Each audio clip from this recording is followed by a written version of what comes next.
This is ESG Decoded, the podcast powered by Global Affairs Associates to provide relevant, actionable updates related to business innovation and sustainability. Join Caitlin Allen and Amanda Shea of Global Affairs Associates for thoughtful, nuanced conversations with industry leaders that explore the complexities, the risks, and the opportunities connected to all things ESG. I'm Yvonne Harris, a consultant and co-host, and I will be collaborating with Caitlin and Amanda for the discussions that we will present on this podcast. Put simply, ESG is everything that is not on your balance sheet. This leaves room for misunderstanding, oversimplification, and the tendency towards one-size-fits-all perspectives. None of that will happen on this podcast. Enjoy this episode. Hi, welcome to this episode of ESG Decoded, powered by Global Affairs Associates. I'm Yvonne Harris, and I'm joined today by Anna McKay, founder of Parents Pivot, a coaching and recruiting company that has a very unique impact on the recruitment and workforce landscape. Anna and I are going to talk about the role of returners in the current day workforce renaissance. And by renaissance, I'm referring to this state that many organizations find themselves needing to rebuild their workforce, but seeing this as an opportunity not to recreate the same pre-pandemic talent model, but start a new reality within the realm of talent acquisition that may cause many jobs to look different and drive the creation of new jobs and the opportunity to see talent and candidates through a new lens and tapping into underutilized pools of talent. Welcome, Anna. Thank you so much. I'm so excited to be here, Yvonne. Thank you.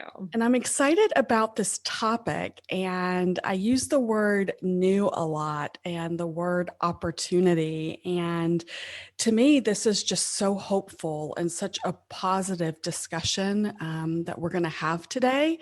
So let's just start off by talking a little bit more about you and Parents Pivot. Tell us about the company and why you created it. What need did you meet in the market? I have been a coach since 2008.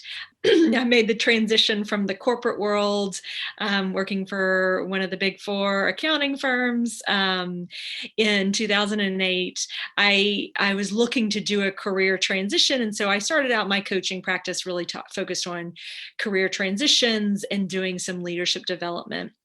In the middle of my career as a coach, I had a couple of personal transitions. We moved overseas on 2 expat assignments with my husband's work, and then moved to Houston about 8 years ago. And so throughout that time, I saw so many people who were mostly women who had moved overseas with their spouses and left careers, left really excellent careers in many cases, to move overseas and put their careers on pause.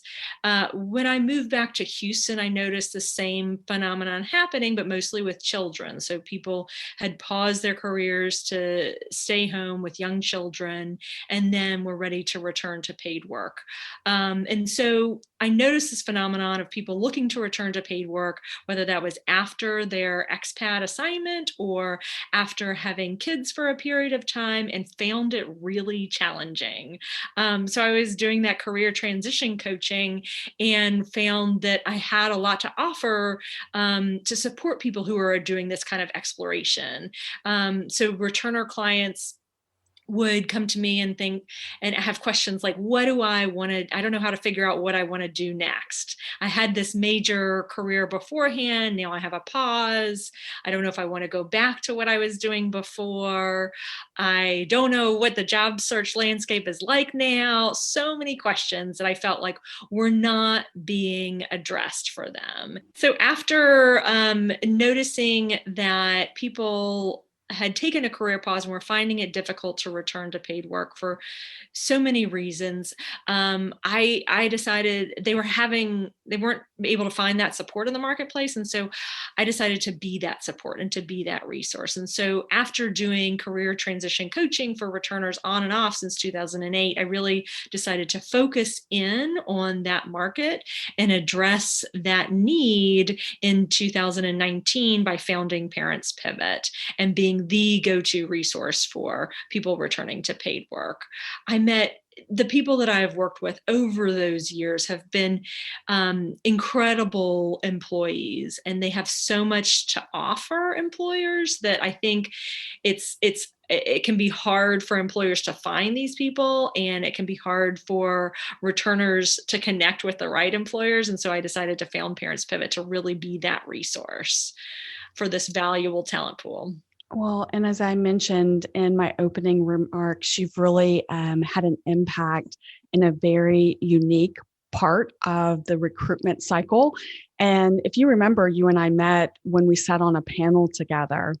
And I remember the audience really leaning into the advice that you were giving and the information that you were sharing, reinforcing the need for the type of coaching and support that you offer to those who are in the process of looking for a job or trying to reinvent or coming back into the workforce. So thank you, Anna, for creating Parents Pivot. Thank you. Now, I know when you started Parents Pivot back in 2019, you did not anticipate the year that was 2020. Right. And the shifts in the movement of last year impacted, I think it's safe to say, every household. So share some of the data that speaks to the trends that impacted workers and the workforce last year. Mm-hmm. Yeah, well, I wanted to make a couple of points here. One is that working parents are behind their peers in terms of returning to paid work. So in April of last year, 45% of mothers were not working. So this was a drop compared to pre-pandemic levels of 21.1% for working mothers. Working fathers with school-age children experienced a 14.7% drop in April of last year. So both working mothers and working fathers experienced a huge hit, just as everybody did during the pandemic. As 2020 continued, we saw 2.3 million women leave the workforce, meaning that they were not seeking employment. And I think a lot of that had to do with managing work and children and homeschooling.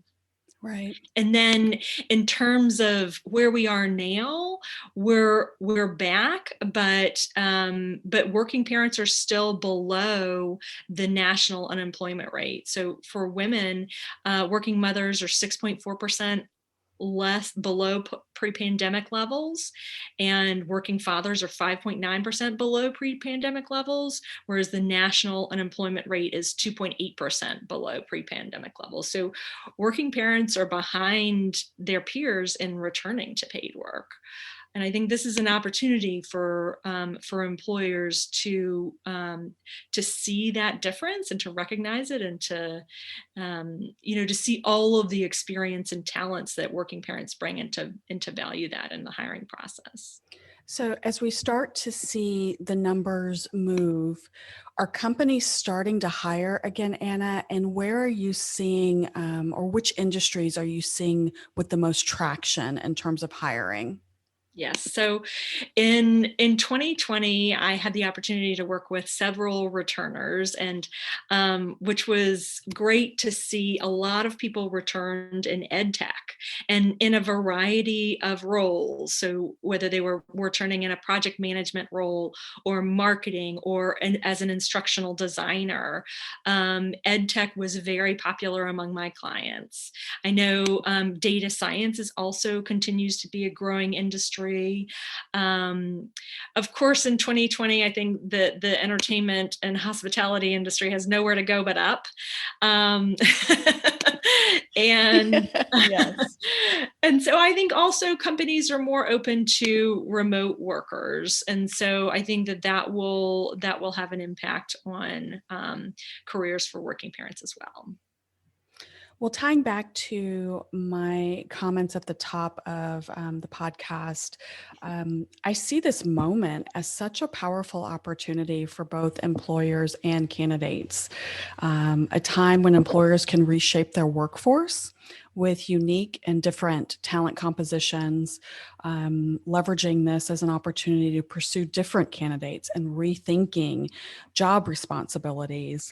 And then from the candidate perspective, I think they can tell their story of experience differently and leverage their experiences in a way that attract different opportunities and maybe even better opportunities that match their skill sets. So I know, again, said a lot there, Anna. You can tell I'm really excited about this topic, but walk us through now the employer lens. What advice do you give to employers as they start to tap into this workforce that you refer to or that's referred to as returners? And if you can we just start with the definition of returners and then maybe some synonyms for that concept that we're hearing in the workplace? Okay, sure. So returners, as I see it, is somebody who has a career pause. So, and that could be for being a stay-at-home parent and caring for young children. That could be somebody who's taken a career pause to care for their own parents or their own health needs. Whatever it is, they have a career pause where they've not been working for a period of time. It's usually a year or more. Sometimes I work with clients who haven't had paid work for 20 plus years, and they're looking to return to paid work. So that's where the term returners comes back to, return to paid work. They've been doing lots of unpaid work, but now they're looking to get paid for the work that they're doing. And another term I've also heard called, as I think we were talking about earlier, boomerang. So Mhm. people who are boomeranging to the workforce, who are coming back either to the same company or they are looking to go back to, they might make a pivot and a career transition and look to do something different in their second act of their career. So. And let's stick with the term returners for this podcast. And if you can, describe the demographic and the value that they bring to the workforce. Okay, that's such a great question, Yvonne. So I have an acronym that I use called DEPTH to describe the value that returners bring. And so the D in DEPTH stands for drive and determination. So many of the returners that I've worked with have exhibited this drive and determination in their unpaid work, in their volunteer roles, in nonprofits that they've worked for, in their positions they've held in schools. And they exhibit that drive and determination in getting things done that will carry through in an employment situation. E stands for energy. So if you've been out of the paid workforce for a period of time and you return, you bring a fresh energy to a team. You bring excitement. Many of the returners that I work with are so excited when they land that job after their career pause. They've got so much positive energy that they bring to their team and so much excitement. The P stands for professionalism. So many of the returners that I work with have prior professional experience. So they know what it's like to work in a professional setting. They bring that level of performance to their next employer. The next one is T, and that stands for thought-provoking questions and innovation. And so I often find, and research shows, that if you're an outsider coming in, you have a different perspective. You have different experiences that you bring to the table. You may ask different questions than everybody else who's been in that industry forever, who's been at that company and kind of knows how the way things are supposed to go, right? So returners often bring this kind of insight and innovative questions based on experiences that they've had. I've had returners set up systems in nonprofit roles. I've had returners raise money, engage volunteers, motivate hundreds of volunteers to participate in events. And if you can do those things, those are transferable skills that you can bring kind of innovative strategies and thought-provoking questions to your next employer. And finally, the H stands for heart, because we all know that as parents, we have plenty of opportunity to develop empathy and understanding for our families, for ourselves, for the people that we're working with. And we know how valuable a skill that is in the workplace.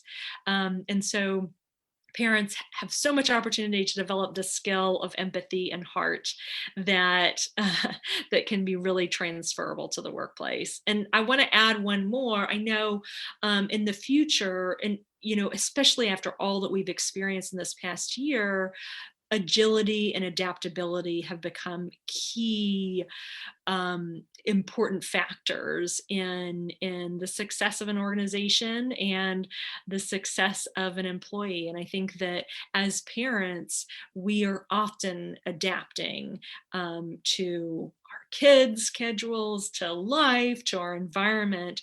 Agility and adaptability, I think, is another thing that returners bring to the table for an employer. Well, I love that. I love depth. I will remember that. And I love H for heart. And I also think of H, Anna, for hungry. I think about, probably some of the candidates that you're coaching, and they want to get back. They're excited to get back. They are in a season in life where they recognize that they can bring different value and different perspectives. And that to me just makes it like a slam dunk for an employer to say, here's someone with skills that we need and the passion to boot. This seems like a pretty easy hire.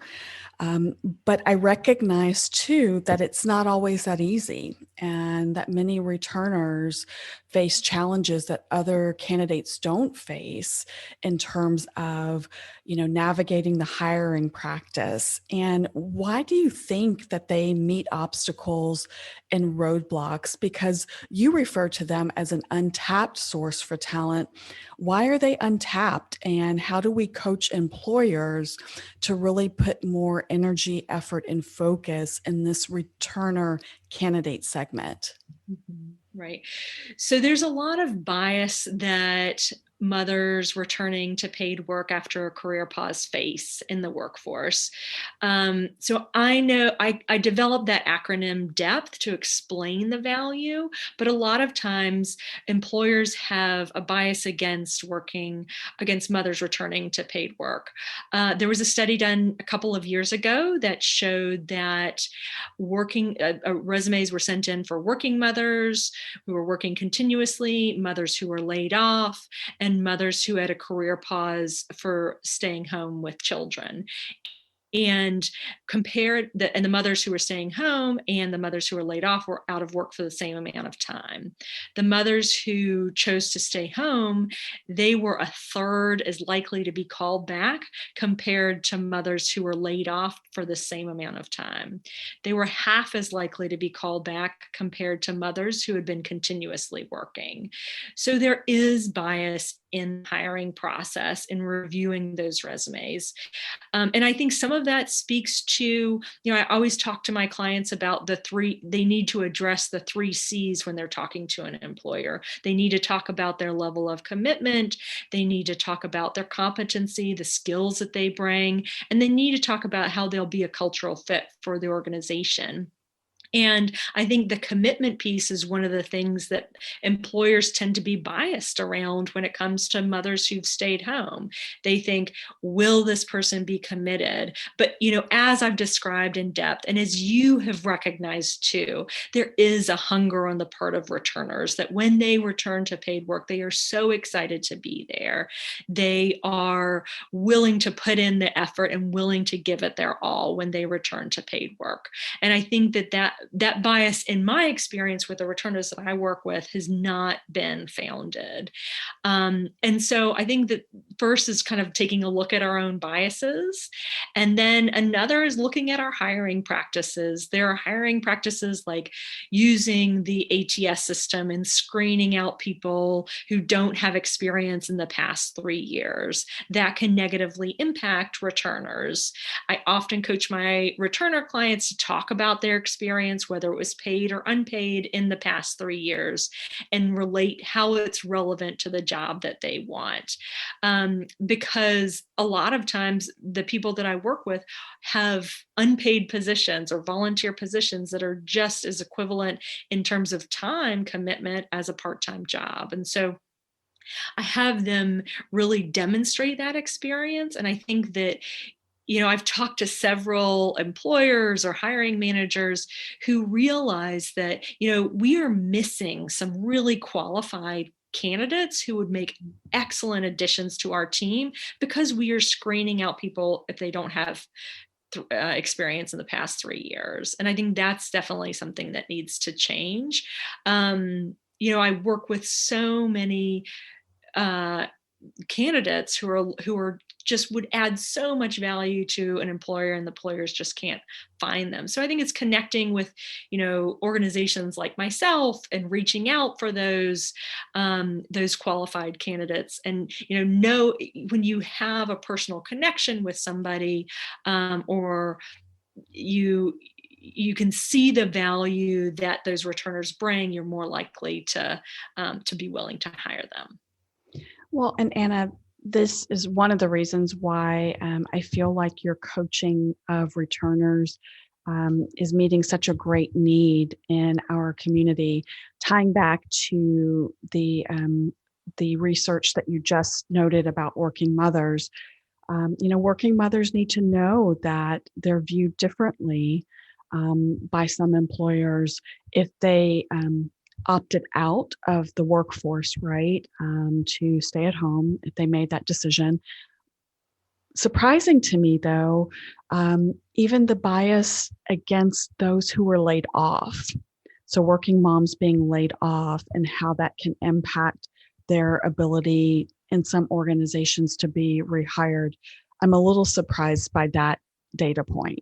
I know. Isn't that shocking that if you chose to stay home and were out of work for the same amount of time as somebody who had laid off, you're looked at more negatively than somebody who had been laid off? It's shocking to me.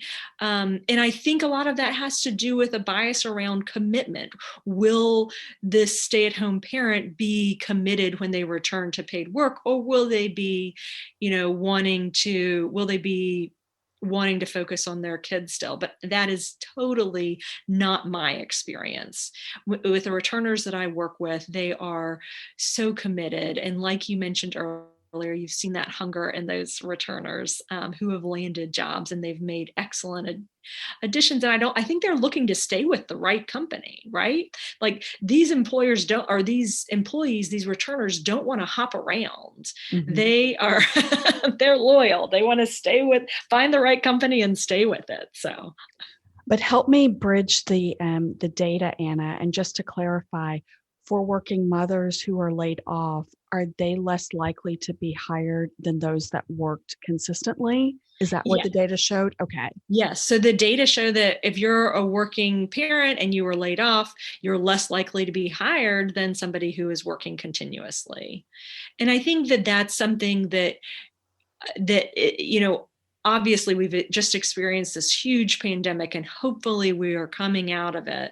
Hopefully we're seeing the light at the end of the tunnel.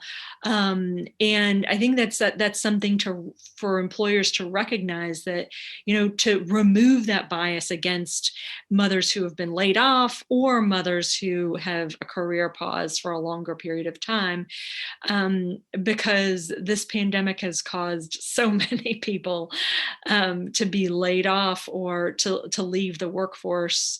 And it's not, I don't think it speaks to the quality of work that they will do when they return to paid work.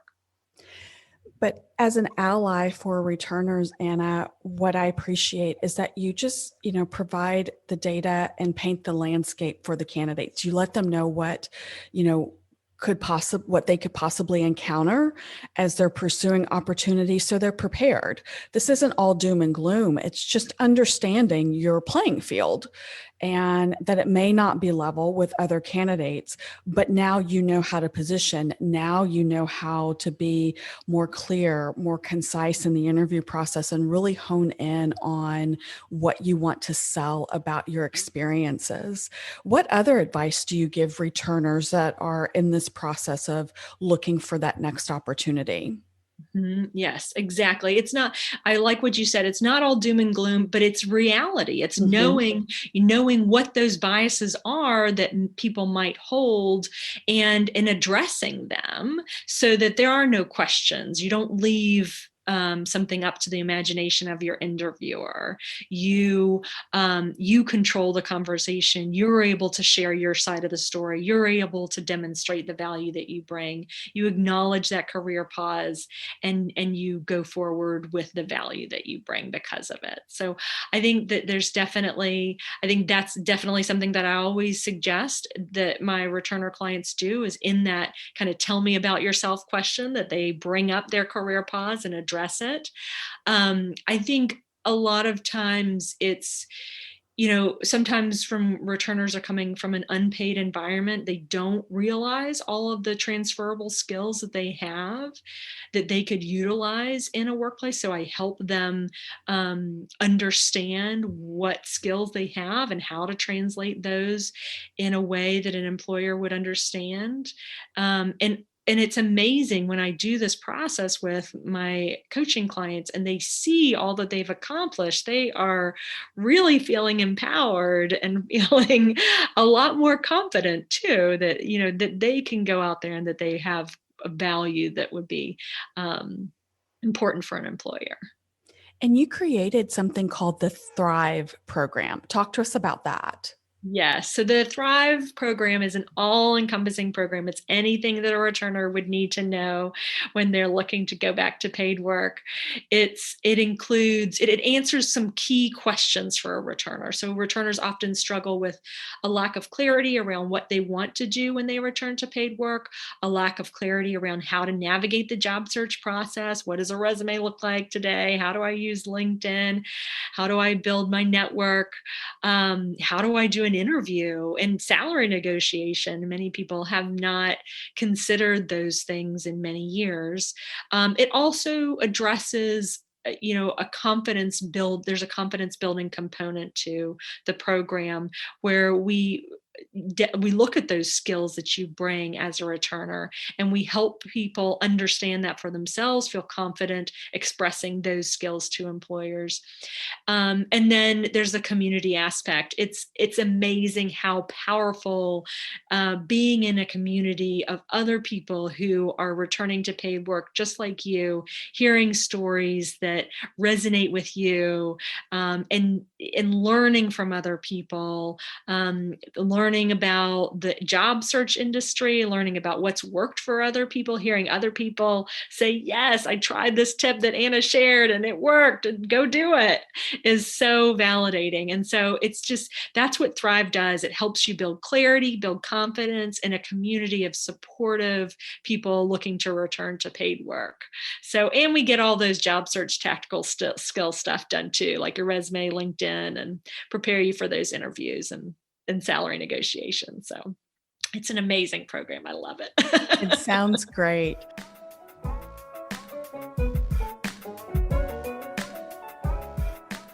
So, who coaches the coach, Anna? And what's the best career advice you've ever received? Oh, that's a good one. That's a good one. I know. I feel like one of the best advice, a piece of advice that I've received is around, a lot of people say, focus on your passion, focus on your passion. I think that is key. That is one of the initial breadcrumbs that you need to follow when figuring out what's next for you. But think that needs to be combined with a need in the marketplace. So you need to be able to identify a need in the marketplace that your passion can serve and connect. So you've got to have both. And I think, passion without serving a need is no good, and serving a need without any passion is no good either. So you got to have both. And I really, my passion is helping returners get back to paid work. And I think that there's a real need for the returners and for the employers to hire these valuable candidates. So I'm really excited about the work that I'm doing. And I think that, I'm following that advice of connecting my passion with a need in the marketplace.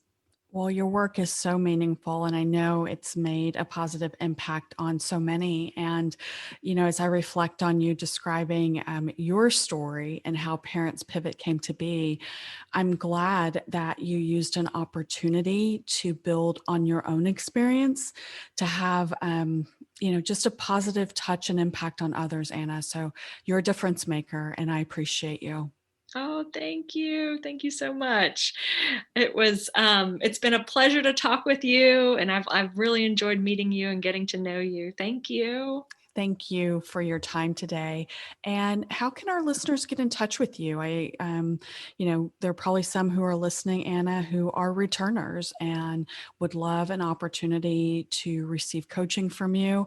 And then even some employers who would like some advice and opportunity to partner with you on returners candidate pipeline. Mm-hmm. Yes, sounds great. So I go to the Parents Pivot website. www.parentspivot.com is an excellent way to get in touch with me. LinkedIn, connect with me on LinkedIn. I'm always happy to set up a 30-minute exploratory call with any candidates who are interested in learning more about the Thrive program. We set those up at least 3 times a year. The next one's in June, but there'll be more in the fall and next year. So I'm always happy to set up a 30-minute exploratory call, and you can sign up for those through the website or just reach out to me on LinkedIn. And I'm always excited to connect these super talented candidates with employers. So if you're an employer and you're looking to develop a returnship program for your organization and hire some of these candidates, I would love to talk about the candidates that I'm working with you. So LinkedIn is great there too. Well, thank you for that. And once again, today I spent time with Anna McKay from Parents Pivot. Thank you, Anna. Thank you. Thank you for listening to ESG Decoded. Subscribe to this podcast wherever you consume yours, and follow ESG Decoded and Global Affairs Associates across social media platforms. Until our next episode, take what you learned today to drive long-term value for your organization by doing good for people and for the planet.